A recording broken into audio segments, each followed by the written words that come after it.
हम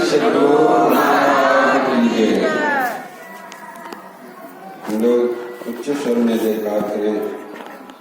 बोलिए प्रेम से श्री सद्गुरु महाराज की जय। श्री सद्गुरु महाराज की जय।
बोलिए प्रेम से श्री सद्गुरु महाराज।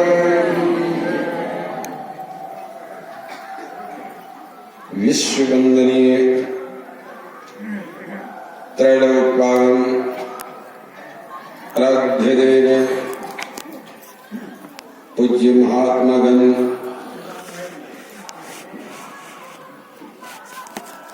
परम आदरणीय साधक वृंद, साध्वी माताओं एवं बहनों, प्यारे बच्चों,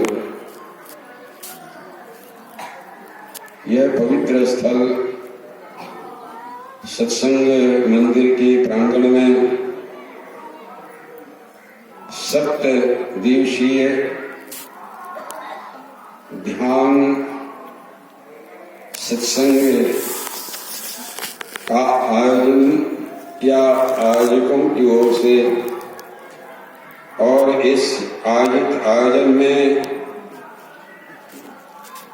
जो धर्म के जिज्ञासु हैं वो अपनी उपस्थिति देकर के इस महान ज्ञान से अपने आप को लाभान्वित कर रहे हैं।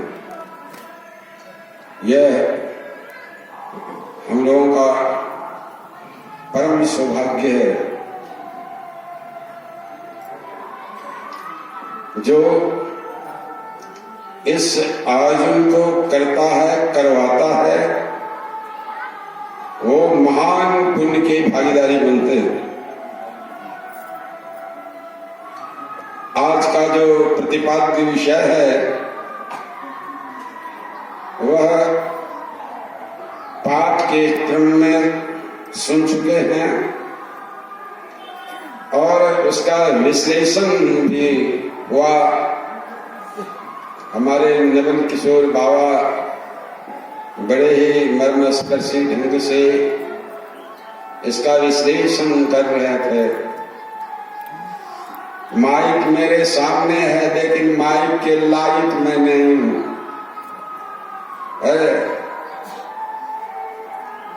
बहुत जगह इस सत्संग कार्यक्रम करते करते शरीर जो है अब यहाँ पर कैसे पहुंचो। पूज्यपाद ये जो है महेश्वरानंद बाबा एकदम से बार कहते रहते थे कि बाबा समय आ गया है।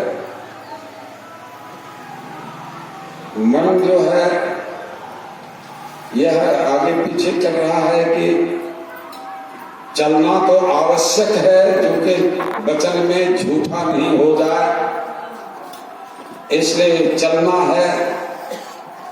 तो चल करके आप लोगों के बीच में आया और आप लोगों के दर्शन से, आप लोगों के स्पर्शन से मैं अब कहें कि स्वस्थ हो गया, समझे। चूंकि हमारे महेश्वर बाबा ने कहा कि बाबा वो स्वस्थ हो गए हैं, अब आप लोगों के ही दर्शन से, आप लोगों की आशीर्वाद से अब स्वस्थता की ओर हो। और बड़े ढंग का जो है यह प्रश्नोत्तरी का पाठ हुआ। सबसे आपने प्रथम सुना और इसमें कालभूषण में गरुड़ संवाद के अंतर्गत आया। काग जी बड़े विद्वान थे, आत्मदृष्टा थे, और गरुड़ जी पक्षियों का राजा गरुड़। तो गरुड़ जी प्रश्न करते हैं और काग जी उत्तर देते हैं।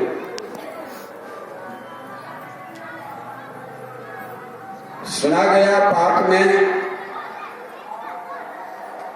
सबसे उत्तम शरीर कौन है, तो उत्तर में निवेदन हुआ, काग जी उत्तर देते हैं कि नर समान नहीं करने देही, जीव चराचर जांचत जेहि। मनुष्य के शरीर के समान दूसरा शरीर है ही नहीं, जिसको चलने वाले और नहीं चलने वाले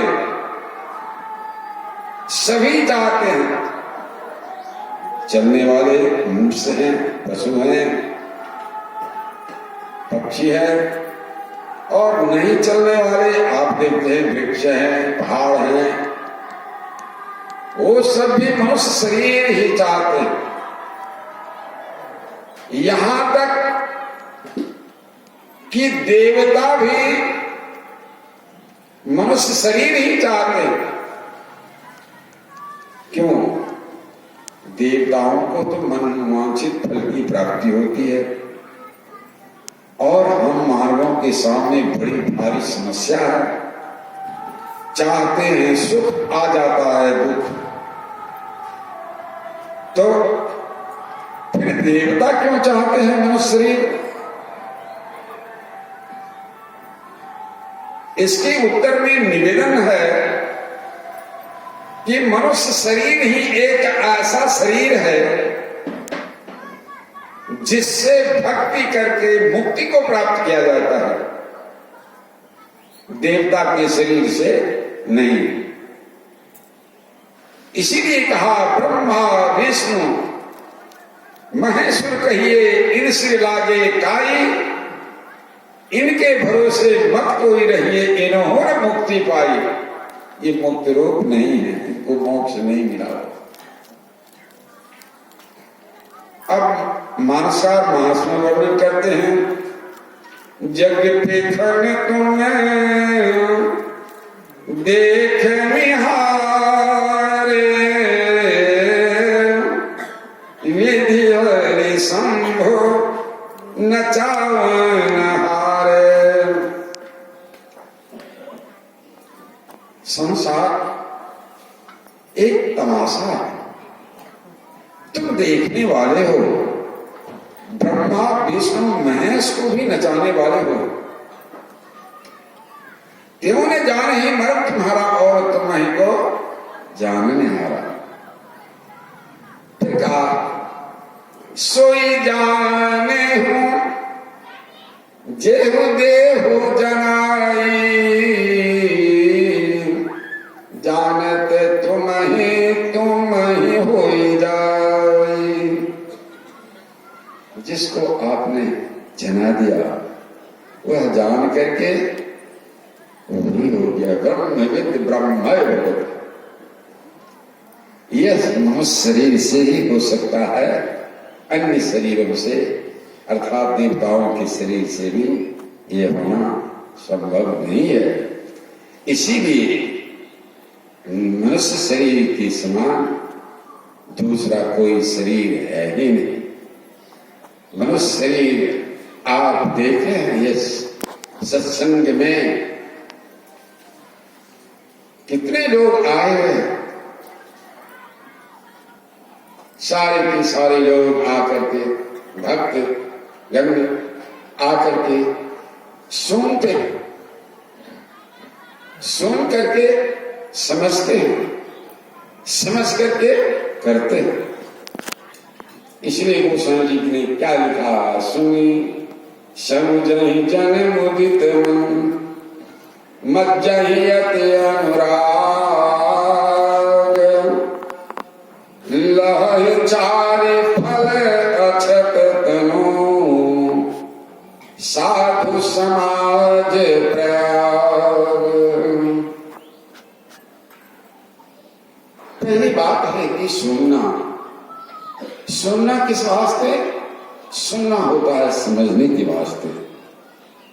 समझते हैं किस वास्ते? समझना होता है करने के वास्ते। करते हैं किस वास्ते? करते हैं पाने के वास्ते। पाना क्या चाहते?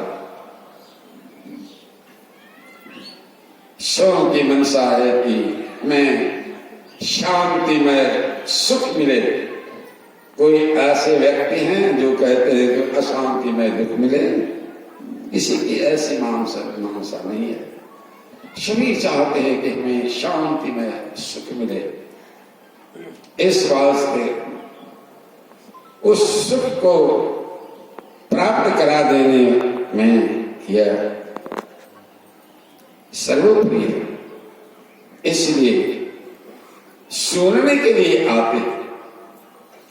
जितने काल तक आपने सत्संग में बैठ गए, सुने, नहीं समझे कोई बात नहीं है, लेकिन पुण्य का उदय हो गया। इसलिए सबको आह्वान किया जाता है, ये सभी आइए इसमें।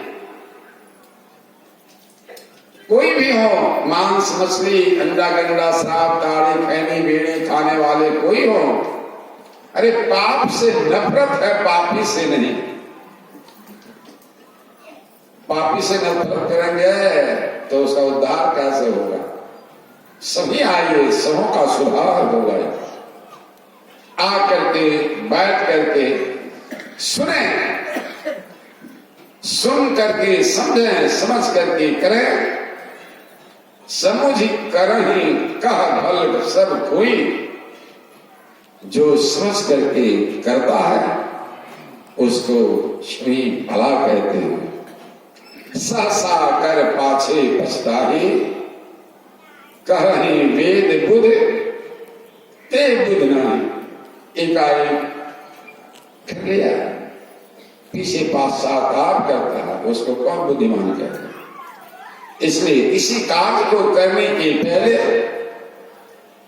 उसके बारे में समझ लें। ये अमुक कार्य हम करने जा रहे हैं, यह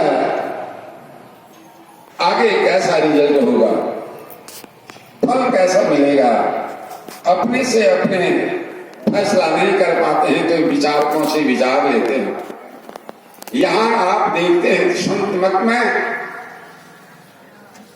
सारे संतों की वाणियों का समावेश है।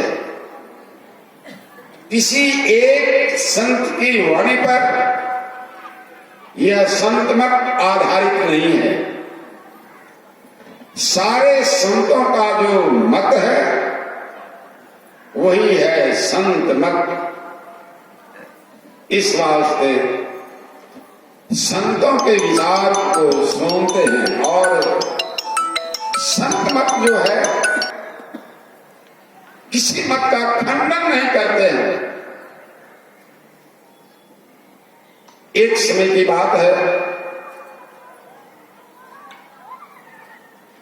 बादशाह अकबर बीरबल से पूछा, बीरबल तुम बहुत हाजिर जवाबी हो, तुम कितना पढ़ा लिखा हो? कहा थोड़ा बहुत। कहा एक बात बताओ, थोड़ा बहुत का क्या हिसाब किताब है तुम्हारे पास?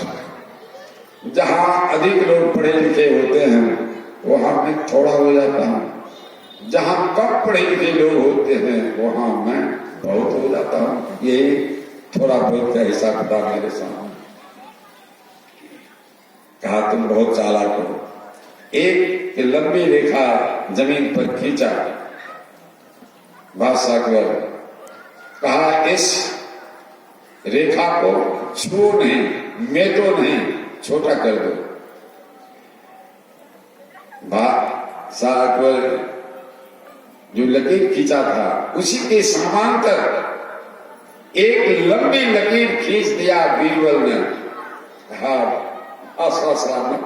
आप अपने लकीर को देखें। तो शब्दों का जो विचार है, इसका जो सिद्धांत है, आप देखिए, बहुत मतावलंबियों को देखे होंगे, लेकिन संत मत का जो सिद्धांत है अपने आप में वह महान संत मत का सिद्धांत रोज पाठ करते हैं। एक नंबर में है ईश्वर स्वरूप का निरूपण, दूसरे नंबर में उसी ईश्वर का अभिन्न जीवात्मा, तीसरे नंबर में प्रकृति आदि अंत रहित सही, चौथा नंबर में क्या पढ़ते हैं? मायावत जीव आवागमन के चक्र में पड़ा रहता है। इस प्रकार रहना जीव के सब दुखों का कारण है। इससे छुटकारा पाने के लिए सर्वेश्वर की भक्ति ही एकमात्र उपाय है।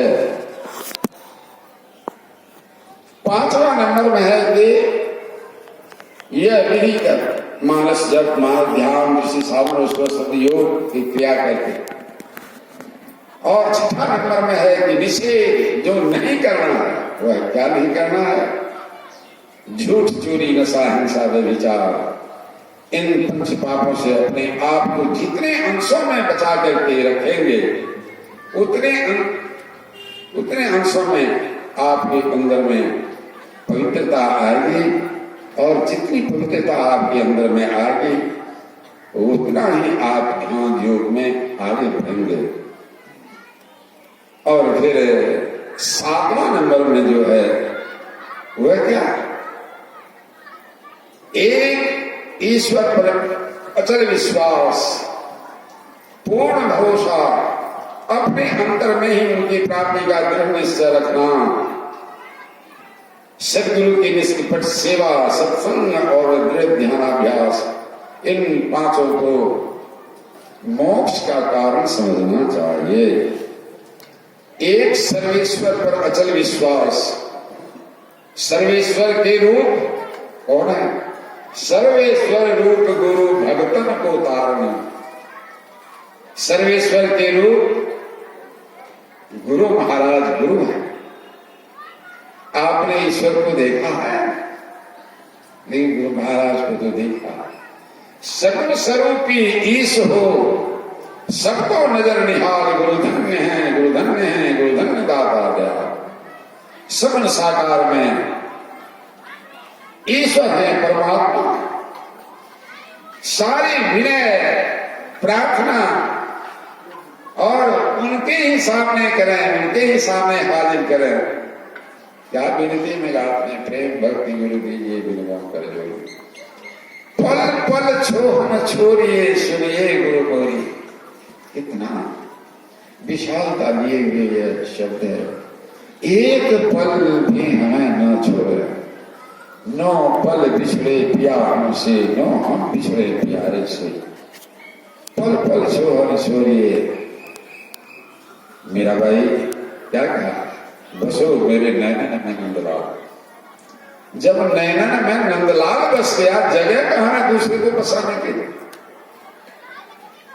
यदि आप गुरु भक्त हैं और अन्य अन्य पूजा में आप लगे हुए हैं तो सही गुरु भक्त आप नहीं हैं।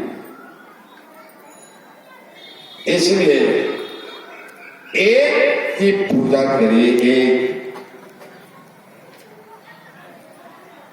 यदि अनेकों पर आप दौड़ लगा रहे हैं तो इसी को कहा जाता है, बहुत जगह सुने होंगे, पतिव्रता भक्ति और बेविचारणी भक्ति। जैसे माता हैं, स्त्री हैं, एक पति पर प्रेम और उस पर मन को लगाए रहती है,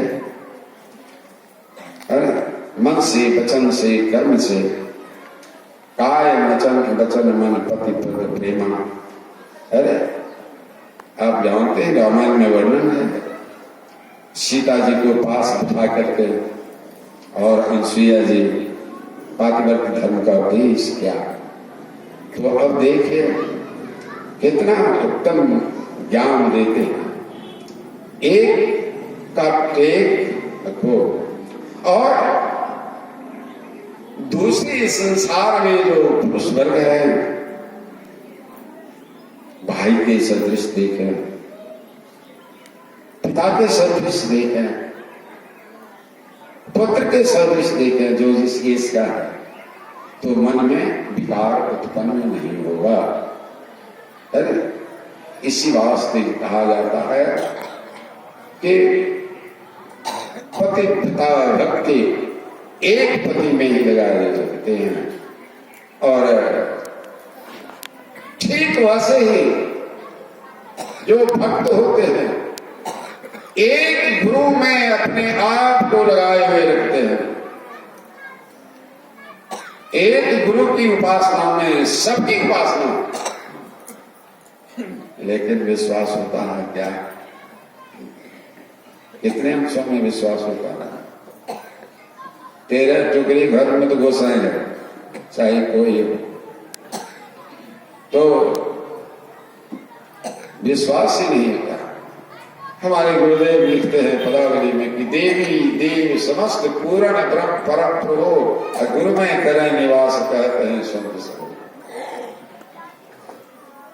तो सारी देवता पूर्ण ब्रह्म परमात्मा गुरु में ही निवास है। और गोसाई जी लक्ष्मीनाथ जी महाराज लिखे हैं, प्रथम देव गुरुदेव जगत में और न दूजो देवा